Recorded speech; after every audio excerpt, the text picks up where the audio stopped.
குளம் பேர் வச்சிருக்க சும்மாவா? பேர் வந்து தாமரை குளம். தாமரை குளம். அதான் பேக் டு ஃபார்ம்.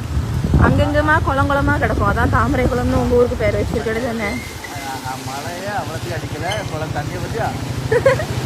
அப்ப நீங்க எல்லாம் குளத்துக்குள்ளதான் தங்கிட்டு இருக்கீங்க. வேற குளம் கிடக்குமா? இன்னும் உண்டு. ஓஹோ, நிறைய குளம் உண்டு. வருது. ஒரு நாள் ரவுண்ட் போட்டுருவோம். சரியா? ரோட்ல தான் குளத்தை கட்டி போட்டுரு தெரியுமா? நீங்க வந்துட்டு தண்ணியை வந்துட்டு சேகரிக்கிறீங்க குளத்தை கட்டி போட்டு. இந்த ஃபாரின் கண்ட்ரியில் வந்து ரோட்டில் தண்ணி கட்டினா தண்ணி ஃபில்டர் ஆகும்ல, அதே மாதிரி தாங்க. ஓ, அதனால அதே மாதிரி இங்கே நியூ ட்ரெண்டிங்கு ஒரு இடமாவது தண்ணி தேங்காம இருக்கா? பேரு சும்மா வைக்கல, அதுக்குதான் பேர் தாமரம்னு வச்சிருக்கு. கடைக்கு முன்னாடி வரைக்கும் குளம் தான் தேங்கி இருக்கு.